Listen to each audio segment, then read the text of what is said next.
Boa noite, turma. Aqui quem fala é o professor Antônio. Sejam todos bem-vindos a mais uma aula de História. Espero que esteja todo mundo bem.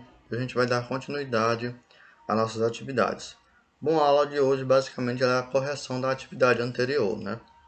No primeiro momento a gente começou falando sobre as grandes navegações, né? A gente falou um pouco sobre Portugal, depois falamos sobre a Espanha e agora vamos fazer uma correção da atividade.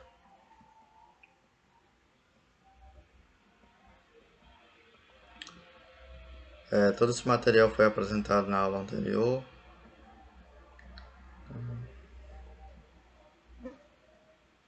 E aí, no finalzinho do slide, tinha três questões, né? A primeira era como era a vida dos marinheiros a bordo das caravelas. Como a gente abordou tanto na primeira aula, no primeiro vídeo explicativo, como no segundo, a vida dos marinheiros, de certa forma, era muito difícil, né? É muito duro. Principalmente aqueles de primeira viagem, né? Essa condição ela piorava mais ainda quando os barcos eles estavam carregados de mercadorias, porque aí dificultava mais ainda a entrada de ventilação e também de luz, né? Tirando, além disso, os vários acidentes que também aconteciam, né? As navegações. Então, quando o mar, né? A navegação em oceano aberto ainda era algo que estava sendo, de certa forma, trabalhada, então havia também vários acidentes, né? Então, basicamente é isso. Se a sua resposta estiver nesse rumo, pode deixar. A segunda questão. A Espanha foi o segundo país a lançar-se nessas viagens marítimas de longa distância. Quais são as principais características da expansão espanhola? Bom, a expansão, de certa forma, a expansão espanhola diversificava um pouco da expansão portuguesa, porque para os espanhóis, colonizar não significava apenas ocupar a terra, mas também assaltar e saquear.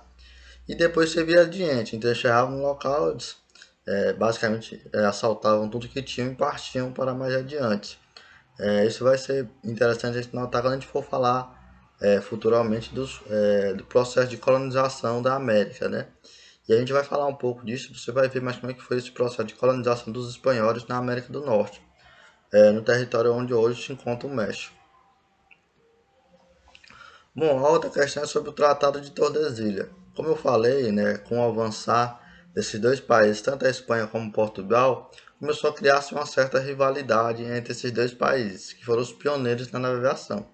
Então, Tratado de Tordesilhas, de certa forma, foi um acordo tentando mediar, né, a relação entre esses dois países.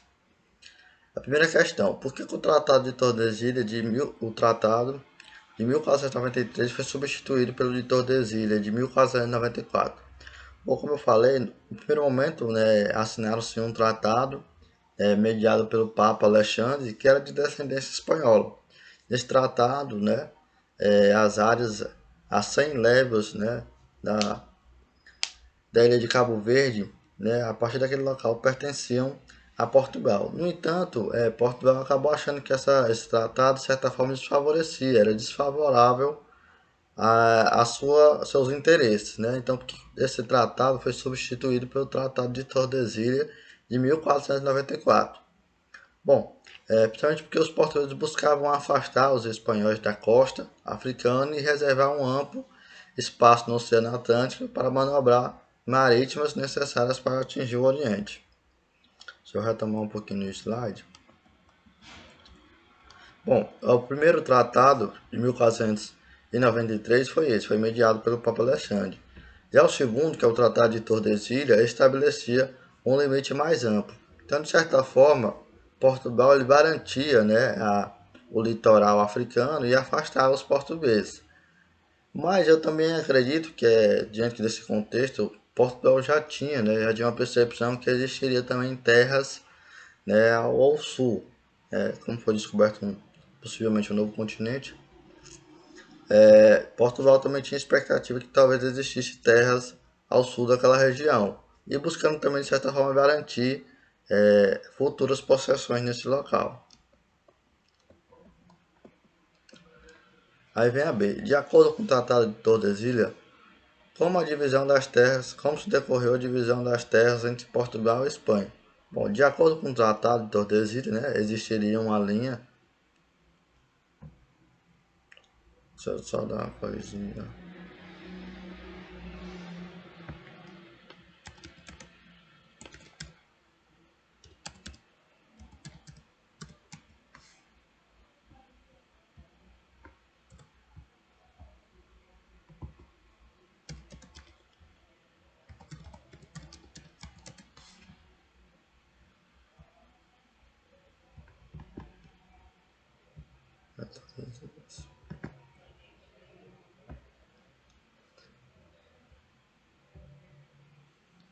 Então, de acordo com o Tratado de Tordesilhas, existiria uma linha imaginária estabelecida a 370 léguas a oeste de Cabo Verde, e ele estabelecia o limite das possessões de cada país.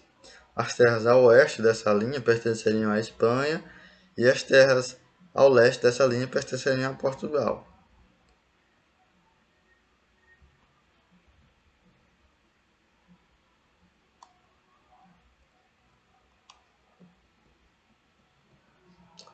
Então, como ficou dividido, né, as terras, então, a partir desse momento que foi definido o Tratado de Tordesilhas, as terras a oeste, né, do Tratado de Tordesilhas, pertenceriam à Espanha, e as terras ao oeste, ao leste, perdão, ao leste do Tratado de Tordesilhas pertenceriam a Portugal. Então, boa parte do litoral africano e outras regiões na África ficariam restritas ao domínio português.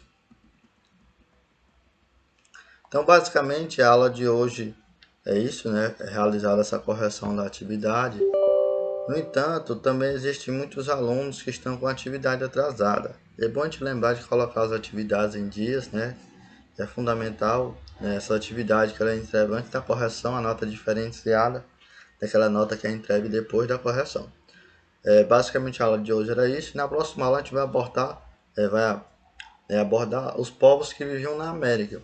Então, basicamente, a gente vai abordar três civilizações que viviam estabelecidas aqui na América, que eram os maias, os astecas e também os incas. Então, eram três grandes civilizações que se desenvolveram na América e algumas com desenvolvimento tecnológico até de certa forma superior que se encontrava na Europa naquele período. Então, basicamente é isso. Boa noite para todos e providencie atividades atrasadas.